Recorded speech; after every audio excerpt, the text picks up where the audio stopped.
Hi guys, my name is Rudra and welcome back to our YouTube channel. आज मैं आप लोगों के लिए एक एक्साइटिंग टॉपिक लेके आया हूँ। यहाँ पे मैं आप लोगों को बताऊंगा कि कैसे विवेकानंद, जो कि इंडियन हिस्ट्री में अगर बात करें तो one of the top learner में से एक थे, वो कैसे लर्निंग करते थे, उनका लर्निंग स्टाइल क्या था, उस चीज़ के बारे में हम लोग बात करेंगे। इसके साथ साथ मैं आप लोगों को प्रैक्टिकल अप्रोच बताऊंगा कि कैसे आप लोग ज़्यादा से ज़्यादा चीज़ों को याद रख सकते हैं और अपना मेमोरी को डेवलप कर सकते हैं। मैं आप लोगों को लॉज ऑफ मेमोरी के बारे में बताऊंगा, जिसमें कि 3 लॉज होते हैं जिसको आप लोग अपनी लाइफ में अप्लाई करके अपने एग्जाम्स में बहुत अच्छा कर सकते हो। इवन आप अपने लाइफ में बहुत कुछ अच्छे तरह से याद रख सकते हो। तो अगर आप चाहते हो अपने लाइफ में अपना नॉलेज बढ़ाना, अपना मेमोरी पावर बढ़ाना, तो डेफिनेटली ये वीडियो आप लोगों को बहुत ज़्यादा हेल्प करेगा। तो गाइस, वीडियो की शुरुआत करते हैं एक स्मॉल स्टोरी से। स्टोरी में क्या होता है कि विवेकानंद जब इंडिया में थे तो वहाँ पे उनका एक शिष्य था जिसका नाम था अखंडानंद। अखंडानंद क्या था कि वो विवेकानंद को फॉलो करते थे, जैसे कि डिसाइपल होते हैं, जैसे कि गुरु के शिष्य होते हैं, तो वैसे वो उनको फॉलो करते थे। तो एक बार हमारे विवेकानंद जी ने बोला कि अखंडानंद, तुम लाइब्रेरी से डेली बेसिस पर मेरे लिए एक बुक लेके आओ। तो अखंडानंद डेली जाते थे, लाइब्रेरियन से एक बुक मांग के लाते थे और देन वो रात को विवेकानंद को देते थे और विवेकानंद रात में ही पूरा बुक पढ़ाई कर लेते थे। अराउंड 700-800 पेजेस का बुक्स होता था और विवेकानंद एक ही रात में पढ़ाई कर लेते थे। तो एक बार क्या हुआ कि लाइब्रेरियन पूछा कि तुम डेली एक बुक लेके जाते हो, फिर वो बुक सुबह रिटर्न कर देते हो, फिर नया बुक लेके जाते हो, तो इसका रहस्य क्या है, तुम क्या करते हो? तो गाइस, यहाँ पे क्या हुआ कि अखंडानंद को जब उन्होंने ये पूछा तो अखंडानंद को लगा कि मे बी विवेकानंद ये सब बुक्स नहीं पढ़ते, ये बस बुक्स दिखावा के लिए लेते हैं, मे बी। तो अखंडानंद ने डायरेक्टली जाके विवेकानंद को पूछा कि सर, आप डेली बेसिस पर ये बुक लेते हो, तो लाइब्रेरियन मुझसे पूछ रहा है कि आप बुक पढ़ाई नहीं करते, बस ऐसे ही लेके जाते हो। तो स्वामी विवेकानंद ने क्या किया कि डायरेक्टली वहाँ से लाइब्रेरी तक गए और लाइब्रेरी में उन्होंने लाइब्रेरियन से पूछा कि मैं यहाँ पे, तुमको लगता है कि ये मैं बुक्स जो है, मैं ये सारे बुक नहीं पढ़ता, तो ये जितने भी बुक्स मैंने लिया हुआ है उनमें से कोई भी क्वेश्चन मुझे पूछ लो, मैं आप लोगों को उसका आंसर दूंगा। तो लाइब्रेरियन ऐसे ही नॉर्मली रैंडमली कोई एक बुक उठाया और उसके बाद उसने बुक रीड करा और एक क्वेश्चन उनको पूछा और सडनली हमारे जो स्वामी विवेकानंद थे उन्होंने एग्जैक्ट आंसर बता दिया। फिर उन्होंने दूसरा क्वेश्चन पूछा, फिर उन्होंने एग्जैक्ट आंसर बता दिया। तो ये देख के लाइब्रेरियन चौंक गया। लाइब्रेरियन आश्चर्य हो गया कि कैसे एक आदमी इतना सारा चीज़ याद रख सकता है। तो इसको देख के अखंडानंद भी आश्चर्य हो गए। तो जब स्वामी जी अपने आश्रम में पहुँचे, फिर उस अखंडानंद को ये क्यूरियोसिटी आ गया कि स्वामी जी इतनी जल्दी इतना चीज़ कैसे याद रख सकते हैं। तो अखंडानंद क्या कहे कि शाम को वो स्वामी विवेकानंद के पास गए और बोले कि गुरुजी, मुझे आप बताओ कि कैसे आप इतना चीज़ कैसे याद रख लेते हो, मुझे इस चीज़ के बारे में बताओ, मैं जानना चाहता हूँ। तो विवेकानंद बोलते हैं कि जब मैं बुक्स पढ़ता हूँ तो मैं वर्ड बाय वर्ड नहीं पढ़ता, मैं सेंटेंस बाय सेंटेंस पढ़ता हूँ और कभी कभी तो मैं पैराग्राफ बाय पैराग्राफ पढ़ता हूँ। तो इससे ये पता नहीं होता कि एक रात में कोई 700-800 पेजेस का बुक कैसे पढ़ता है। मैं भी, कुछ लोग बोलते हैं कि विवेकानंद के पास एक फोटोग्राफिक मेमोरी था, तो वो फोटोग्राफ की तरह पेजेस को मैं भी अपने माइंड में रख लेते थे और उससे वो रिट्राइव करते थे। बट ये कोई एक मतलब सही चीज़ नहीं है कि किसी चीज़ को फोटोग्राफी मेमोरी के जरिए अपने दिमाग में रखना। मे भी आप लोग इसको अप्लाई नहीं कर पाओगे अपने लाइफ में। बट यहाँ पे मैं आप लोगों को कुछ ट्रिक्स बताऊंगा। मे भी मैंने जो रिसर्च कई, जो पहला ट्रिक होता है वो होता है ब्रह्मचर्य का पालन करना। ब्रह्मचर्य का मतलब होता है नॉन डिस्ट्रैक्शन। आप डिस्ट्रैक्ट नहीं होते और आप कॉन्सेंट्रेटेड रहते हो। तो गाइज, अगर आप लोग नॉन डिस्ट्रैक्शन के बारे में आप लोग कुछ जानना चाहते हो तो definitely the one thing book आप लोगों को बहुत ज़्यादा हेल्प करेगा। और इवन अगर आप लोग फोकस करना चाहते हो, एक चीज़ पर फोकस करना चाहते हो, तो डेफिनेटली ये बुक आप लोगों के लिए है। इसका लिंक मैं आप लोगों को डिस्क्रिप्शन में दे दूंगा मे बी, और इस बुक को आप लोग पढ़ सकते हो। एक बहुत ही अच्छा बुक है लर्निंग के लिए। अगर आप लोग लाइफ में सक्सेस पाना चाहते हो तो आपको एक ही चीज़ पर एक बार में फोकस करना चाहिए। अगर आप लोग लर्निंग कर रहे हो तो आपको लर्निंग पर फोकस करना चाहिए। तो अगर आप लोग अपना लर्निंग बढ़ाना चाहते हो तो आपको अपना फोकस एक ही चीज़ पर रखना होगा। ऐसा नहीं कि आप लोग पढ़ाई कर रहे हो और साइड में आपका मोबाइल फ़ोन है और आप मोबाइल फ़ोन भी चेक कर रहे हो, तो इससे क्या होगा कि आपका जो कॉन्सेंट्रेशन लेवल है वो कम हो जाएगा। गाइस, इंडियन हिस्ट्री में बहुत सारे ऐसे लोग हैं जिनके पास ऐसे सुपर नेचुरल लर्निंग पावर था। गाइस, उनमें से एक थे श्रद्धानंदा। श्रद्धानंदा विवेकानंद से भी ऊपर लेवल के लर्नर थे। वो एक श्रुतिधारा थे। श्रुतिधारा का मतलब होता है वो आदमी जो कि एक बार सुनने से सब कुछ याद रख लेता है। तो श्रुतिधारा उनका एक पावर था कि अगर वो ध्यान में बैठे हुए या फिर नॉर्मली बैठे हुए अगर कोई कुछ भी बोलता है या फिर कोई भी कुछ भी करता है, आसपास कोई भी चीज़ उनको सुनाई देता है तो वो चीज़ उनके दिमाग में रह जाती है। तो वैसे ही श्रुतिधारा का पावर था हमारे रामकृष्णन के पास में, जो कि विवेकानंद के गुरु थे। गाइज ये जो फोकस का पावर था ये उनमें आया कैसे? गाइज यहाँ पे हमारे जो श्रद्धानंदा है, श्रद्धानंदा बोलते हैं कि अगर आपका माइंड स्कैटर्ड है, अगर आपका माइंड बहुत सारी चीज़ों पे एक साथ फोकस कर रहा है, तो आपका माइंड कुछ भी याद रखने की क्षमता खो देता है। तो आपको हर वक्त एक ही चीज़ पे फोकस करना है। अगर आप लोग लर्निंग करते हो तो लर्निंग पर फोकस करना है, अगर आप लोग पढ़ाई करते हो तो पढ़ाई पर फोकस करना है, अगर आप कोई बुक पढ़ते हो तो उस बुक पर ही आपको फोकस करना है। ऐसा नहीं है कि आप कोई चीज़ कर रहे हो एक साथ बहुत सारे चीज़ करने की कोशिश करते हो तो आपका कंसंट्रेशन लेवल कम हो जाता है और आपका इफेक्टिवनेस भी कम हो जाता है। बहुत सारे लोग बोलते हैं कि हम लोगों को मल्टीटास्किंग करना चाहिए, बहुत सारे काम एक साथ करना चाहिए, बट मैं आप लोगों को रिकमेंड नहीं करूँगा कि आप लोग मल्टीटास्किंग करो, क्योंकि मल्टीटास्किंग से क्या होगा कि आपका फोकस लॉस हो जाएगा और इससे आप कुछ भी याद रखने की जो क्षमता है आपका वो आप खो दोगे। दूसरा चीज़ है कि आपको कंटिन्यूसली बुक्स को रीड करना चाहिए, आपको कंटिन्यूसली अपने माइंड को एंगेज रखना चाहिए लर्निंग में। अगर आप लोग माइंड को यूज़ नहीं करोगे तो आप उसे लूज कर दोगे। फेमस मैथमेटिशियन नॉर्बर्ट वाइनर बोलते हैं कि what we don't use we loose.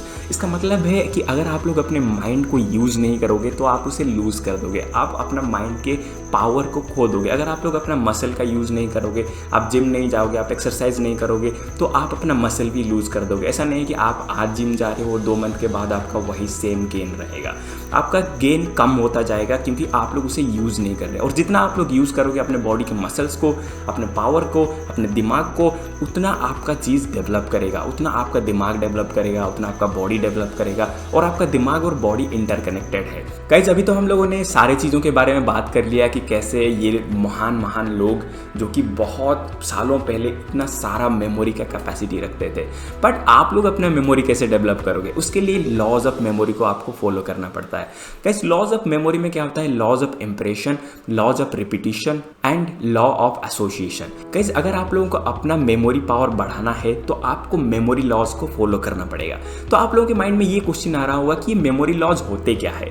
Guys memory laws होते हैं जिसको कि आप लोग फॉलो करके किसी भी चीज़ को आप याद कर सकते हो बहुत ही इफेक्टिवली। और मेमोरी लॉज को अगर आप लोग फॉलो करते हो तो डेफिनेटली आप अपने एग्जाम्स में हो या फिर आप अपने लाइफ में हो, जॉब में हो, बहुत सारा चीज़ याद रख सकते हो और अपने दिमाग का फुल पोटेंशियल यूज़ कर सकते हो। रिसर्च से पता लगा कि हम अपने दिमाग का सिर्फ 10% यूज़ करते हैं, बाकी 90% आपका दिमाग वेस्ट में जाता है, आप उसे यूज़ नहीं करते। तो अगर आप अपने दिमाग का 100% यूज़ करना चाहते हो, आप अपने दिमाग का 80 या 90% यूज़ करना चाहते हो तो आपको कंटिन्यूसली रीड करना पड़ेगा, आपको ये लॉज ऑफ मेमोरी को फॉलो करना पड़ेगा। तो one of the laws of memory है कि लॉज ऑफ इंप्रेशन। तो इंप्रेशन क्या होता है? गाइस अगर आपका इंटरेस्ट आप कई चीज़ों में दे या फिर आप अपना अटेंशन कई चीज़ों में दे तो आप अपना लॉज ऑफ इंप्रेशन को यूज़ करते हो।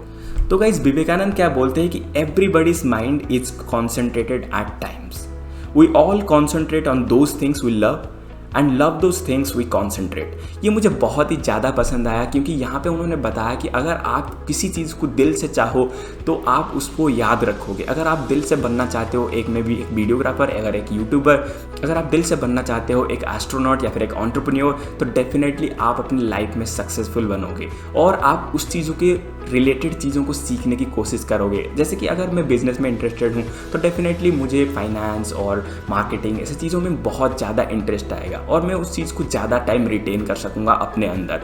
तो ये लॉज ऑफ इंप्रेशन के अंदर आता है। आपका जो इंटरेस्ट है उस पर अगर आप लोग काम करोगे तो डेफिनेटली आपका याद करने का पावर जो है, आपका मेमोरी का पावर जो है वो डेफिनेटली बढ़ जाएगा। तो लॉज ऑफ इंप्रेशन को आपको यूज़ करना है। अगर आप कोई भी काम करते हो उसको दिल से करो। अगर आप लोग जॉब करते हो तो अपने दिल से जॉब करो, अपने काम को पूरा दिल लगा के करो। उससे क्या होगा कि आपका मेमोरी का पावर बढ़ जाएगा और आपका इफेक्टिवनेस भी बढ़ जाएगा। तो ये हो गया first law, laws of impression. अगर आप लोग एक स्टूडेंट हो तो आपके बहुत सारे सब्जेक्ट है, पर उसमें से कोई एक सब्जेक्ट होगा जिसमें कि आपका स्पेशल इंटरेस्ट रहा होगा, जिसमें कि आप बेस्ट हो। जैसे कि अगर मैथ ले लो या फिर साइंस ले लो, जिसमें कि आप बेस्ट हो, उस चीज़ में आपका याद करने का जो पावर होता है वो ज़्यादा होता है। जैसे कि अगर मुझे लेट्स सपोज कि मुझे मैथ्स पसंद है और मुझे मैथ्स करना बहुत ज़्यादा पसंद है, तो डेफिनेटली उस सब्जेक्ट में मेरा जो कॉन्सेंट्रेशन लेवल होगा वो अलग ही होगा और मैं बाकी लोगों से ज़्यादा अच्छा परफॉर्म कर सकता हूँ। दूसरा लॉ है लॉज ऑफ रिपीटिशन। अगर आप कोई चीज़ को बार बार करते हो तो आपका याद रखने का जो पावर है वो बढ़ जाता है। लेट्स सपोज कि आप बार बार किसी एक सब्जेक्ट को पढ़ रहे हो तो इससे क्या होगा कि आप याद करने का जो पावर है आपका वो बढ़ जाएगा। मैं एक एग्जांपल देना चाहता हूँ अब्राहम लिंकन का, जो कि अमेरिका के प्रेसिडेंट थे और one of the top leader में से एक थे। वो बोलते थे कि मेरे पास इतना मेमोरी का पावर नहीं है, बट उन्होंने अपने मेमोरी को इम्प्रूव करने के लिए क्या किया, वो एक किताब में या फिर एक नॉर्मल नोटबुक में चीज़ों को लिख देते थे और उसको लाउडली पढ़ते थे। अगर वो बुक पढ़ते थे, बुक को बहुत लाउडली पढ़ते थे ताकि उन्हें बाहर के जो डिस्ट्रैक्शन है उससे अब वो डिस्ट्रैक्ट ना हुए। तो इसीलिए वो लोग क्या करते थे कि हाई पिच पे वो उसको रीड करते थे। वो एक लॉ स्टूडेंट थे तो लॉ के जो बुक्स होते थे वो हाई पिच पे उसको रीड करते थे। उससे क्या होता था कि वो रिपीटिशन होता था, वो पढ़ते थे उसके साथ साथ उनको सुनाई भी देता था, तो उसमें रिपीटिशन हो गया। और बार बार अगर आप लोग कोई चीज़ को करते हो तो आपका रिपीटिशन की वजह से आपका मेमोरी का जो पावर है वो बढ़ जाता है। अगर आप लोग लेट्स सपोज कि आप कोई एग्जाम के लिए प्रिपरेशन कर रहे हो, एसएससी हो गया या फिर बैंकिंग हो गया, आईएएस हो गया, ओएस हो गया, ऐसा कोई भी एग्जाम हो, गवर्नमेंट एग्जाम हो या फिर प्राइवेट एग्जाम हो या फिर आईआईटी जेई वगैरह कोई भी एग्जाम हो, उसके लिए आप प्रिपेयर कर रहे हो, तो आपका जो प्रिपरेशन है उसमें जितना ज़्यादा रिपीटिशन रहेगा आपका सक्सेस पाने का जो परसेंटेज है वो उतना ज़्यादा बढ़ जाएगा। तो मेक श्योर कि आप रिपीटिशन को फॉलो करो। अगर आप लोग एक क्वेश्चन को सॉल्व करते हो तो उसको रिपीटिशन करो, बार बार वही चीज़ करो। उससे क्या होगा कि आपका कॉन्सेंट्रेशन लेवल बढ़ जाएगा और आपका परफॉर्मेंस भी बढ़ जाएगा। गाइस, जो लास्ट लॉ है वो है लॉ ऑफ एसोसिएशन। ये लॉज ऑफ मेमोरी है और इसमें से लॉज ऑफ एसोसिएशन मुझे सबसे ज़्यादा अच्छा लगता है। लॉज ऑफ एसोसिएशन क्या होता है कि आपका जो दिमाग है वो चीज़ों को दूसरों के साथ एसोसिएट करता है। अगर आप चीज़ों को एसोसिएट नहीं करते तो आपका मेमोरी जो याद करने का जो क्षमता होता है वो कम हो जाता है। लेट्स सपोज कि आप कोई एक फ़ोन नंबर याद करने की कोशिश करते हो, अगर आप लोग उसी फ़ोन नंबर को अगर आप अपना फादर का या फिर अपने मदर का नंबर याद रखने की कोशिश करते हो तो वो ज़्यादा ईजी होता है। बट एक रैंडम नंबर को याद रखना ज़्यादा मुश्किल होता है क्योंकि आप अपने इमोशन से जुड़े हुए हो अपने फादर और मदर के साथ, और उसमें रिपीटिशन भी होता है और उसमें वहाँ पे आपका लॉ ऑफ एसोसिएशन भी काम में आता है क्योंकि आप लोग लॉज ऑफ एसोसिएशन को यूज़ करके आप अपने पेरेंट्स को अपने साथ एसोसिएट करते हो और उससे आप चीज़ों को जल्दी याद रख सकते हो। और एक लॉज ऑफ एसोसिएशन होता है कि आप जो एब्रीविएशन यूज़ करते हो, जैसे कि हम लोग यहाँ पे MBA में मैं जब MBA कर रहा था वहाँ पे strength, weakness, opportunity and threat वो एक एनालिसिस होता था जो कि internal and external business environment का एनालिसिस होता था। वहाँ पे गाइज ये जो strength, weakness, opportunity and threat था ये बहुत ही लंबा था, तो उसको उन्होंने क्या किया कि एब्रीविएट कर दिया कि SWOT, SWOT। उससे क्या होता था कि हमारा जो रिटेंशन का पावर होता है उसमें बढ़ जाता है। तो आप ऐसे ही चीज़ों को यूज़ कर सकते हो, जैसे कि कोई शॉर्ट फॉर्म हो गया, एब्रीविएशन हो गया, उसको आप लोग यूज़ कर सकते हो। जनरली हम लोग मैं जब स्कूल में था वहाँ पे ट्रिग्नोमेट्री चीज़ों को याद रखने के लिए साइन कॉस, टैन कॉट वगैरह, तो उसको हम लोग एक राइम की तरह याद कर लेते थे। हम लोग उसे एक राइम की तरह या फिर एक एब्रीविएशन की तरह याद रखते थे। तो उसमें क्या होता है कि आपका माइंड का रिटेंशन पावर बढ़ जाता है। और ये सारे प्रोसीजर है आपको अगर कोई भी चीज़ें याद रखना है।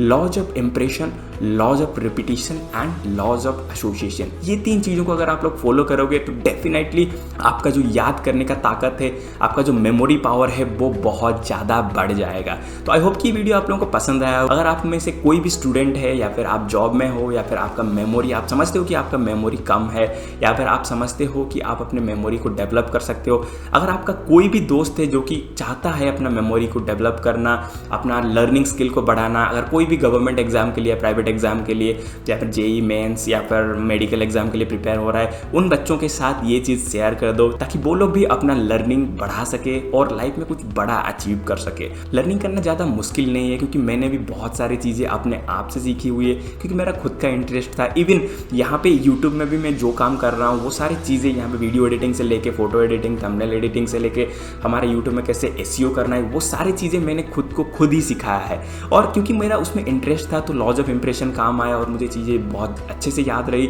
और मैं अभी उनको अप्लाई कर रहा हूँ अपने डायरेक्टली वीडियोज़ में। एंड डेफिनेटली आई होप कि ये वीडियो आप लोगों को, बहुत सारे लोगों को बहुत पसंद आया होगा क्योंकि इसमें मैंने 3 लॉज बताए जो कि मैक्सिमम लोगों को आई डोंट थिंक कि पता होगा। और ये जो मैंने बताए स्टोरीज में भी आप लोग भी स्वामी विवेकानंद की तरह आप भी चीज़ों को याद कर सकते हो। गाइस, आपका जो ब्रह्मचर्य होता है, ब्रह्मचर्य से हमारा जो बैचलर्स डिग्री आया है जो कि इंग्लिश फॉर्म है, और ये मेनली जो इंडियन माइथोलॉजी है उससे आप लोग कनेक्ट कर सकते हो खुद को। आप ब्रह्मचर्य का पालन कर सकते हो। आप किसी ब्रह्मचर्य का पालन होता है कि आप अपना डिस्ट्रैक्शन जो मूवमेंट होता है, आप डिस्ट्रैक्ट होना बंद कर दो, आप अपना मोबाइल को साइड रख दो। और मैं रेकमेंड करूँगा कि ये बुक आप पढ़ो, ये बहुत ही अच्छा बुक है। अगर आप लोग अपने लाइफ में फोकस करना चाहते हो, एक ही चीज़ पर फोकस करो और उसमें सक्सेस अचीव करो। तो आपकी वीडियो आप लोगों को पसंद आएगा, दोस्तों और फैमिली के साथ आप लोग शेयर कर लो और बुक का लिंक आप लोगों को डिस्क्रिप्शन में मिल जाएगा। Thank you, bye bye, I will see you in my next video.